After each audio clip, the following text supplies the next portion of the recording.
कभी आपने सोचा है कुछ लोग इतने चालाक और निडर होते हैं कि लाखों करोड़ों की चोरी कर ले और पुलिस भी उनके पीछे न लग पाए।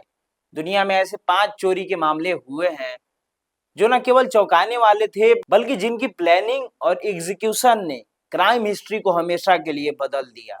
आज हम आपको बताएंगे कुछ ऐसे ही 5 हाइस्ट और रॉबरीज की कहानी जिनमें दिमाग की चाल, प्लानिंग और डर का परफेक्ट कॉम्बिनेशन था। सबसे पहला नाम आता है लुफ्थाना हाइस्ट का, जो 1978 में न्यूयॉर्क के JFK एयरपोर्ट में हुआ था। कुछ गैंगस्टर ने एयरपोर्ट के कैश एंड ज्वेलरी वॉल्ट को निशाना बनाया और करीब $5 लाख की चोरी कर ली। ये 1984 की बात है। इसे हिस्टोरिकल क्राइम केसेस में शामिल किया गया क्योंकि यह पूरी तरह इनसाइड इंफॉर्मेशन और प्लानिंग का नतीजा था।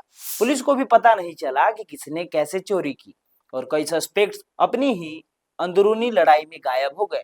इस रॉबरी ने ऑर्गेनाइज्ड क्राइम की दुनिया में एक नया रिकॉर्ड सेट किया। दूसरा बड़ा नाम है हैटॉन गार्डन हाइस्ट का, जो 2015 में लंदन में हुआ।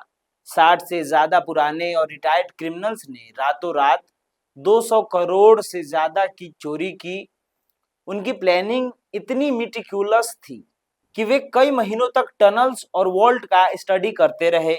यह सिर्फ पैसा नहीं था बल्कि थ्रिल और चैलेंज कंप्लीट करना उनके लिए सबसे बड़ा रिवार्ड था। पुलिस ने कई दिनों तक तलाश की, लेकिन क्रिमिनल्स ने अपने स्ट्रेटजी और एज फैक्टर का एडवांटेज उठाया। भारत में भी कुछ यादगार रॉबरीज हुई। कोझिकोडे गोल्ड हाइस्ट, जो 1980 के दशक में हुआ। लोकल गैंगस्टर ने रेलवे सिस्टम में लूप होल एक्सप्लॉयट करके सोने का मैसिव लूट किया। इसके पीछे मोटिव सिर्फ पैसा नहीं बल्कि प्रेस्टीज और सिटी में डोमिनेंस बनाना भी था। इन्वेस्टिगेशन में पता चला कि उन्होंने महीनों तक ऑब्जर्वेशन किया और लोकल अथॉरिटीज की कमजोरियों का फायदा उठाया। दुनिया के इतिहास में सबसे सिनेमैटिक रॉबरी मानी जाती है बैंको सेंट्रल बर्गलरी, ब्राजील 2005 की। इसमें थिप्स ने बैंक वॉल्ट तक पहुंचने के लिए सेवर सिस्टम यूज किया और $3.5 मिलियन चुरा लिए। उनकी प्लानिंग इतनी डिटेल्ड थी कि उन्हें अंदर तक प्रवेश करने में कोई डिफिकल्टी नहीं हुई। उन्हें थ्रिल और चैलेंज कंप्लीट करने की खुशी मिली और पुलिस महीनों तक बेफिल्ड रही। और कैसे भूल सकते हैं the great train robbery, UK 1963 को 15 रॉबर्स ने हाई स्पीड ट्रेन से 2.6 मिलियन पाउंड चोरी किए। यह रॉबरी इतना स्मार्ट और पब्लिसाइज्ड हुआ कि इसे लीजेंडरी माना गया। यह कहानी हमें दिखाती है कि एक अच्छा प्लान, टीम वर्क और प्रिसाइज एग्जीक्यूशन कैसे एक बड़ा हाइस्ट सक्सेस बना सकता है। इन सभी हाइस्ट में कॉमन चीज थी प्लानिंग, पेशेंस और थ्रिल का मिश्रण। कोई भी रॉबरी इंपल्सिव नहीं थी। हर कोई अपनी स्ट्रेटजी और ऑब्जर्वेशन का फायदा उठाता था। क्रिमिनल्स को अपने काम में सेटिस्फैक्शन, पावर और समटाइम्स फेम भी मिलता था। वहीं पुलिस और अथॉरिटीज के लिए केसेस हमेशा चैलेंजिंग और सस्पेंसफुल रहते थे। ये हाइस्ट हमें सिर्फ एक्साइटमेंट नहीं सिखाते, ये सिखाते हैं मेटिक्यूलस प्लानिंग और टीम वर्क के साथ किसी भी सिस्टम में लूप होल्स एक्सप्लॉइट किए जा सकते हैं।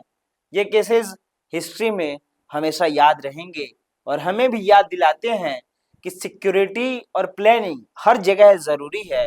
अंत में जब आप इन कहानियों को सुनते हैं तो सिर्फ शॉक या थ्रिल महसूस करना ही काफी नहीं, समझना जरूरी है कि आखिर कैसे ये मास्टरमाइंड्स इतना बड़ा काम कर गए और सिस्टम कितनी बार फेल हुआ।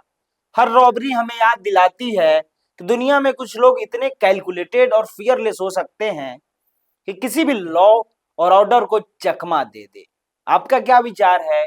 क्या ऐसा करना केवल ग्रिड और थ्रिल के लिए था या ह्यूमन साइकोलॉजी का खेल था? कमेंट में अवश्य बताइए। ऐसे ही जानकारियों के लिए जुड़े रहे नेक्स्ट जन ब्रॉडकास्ट के साथ। धन्यवाद।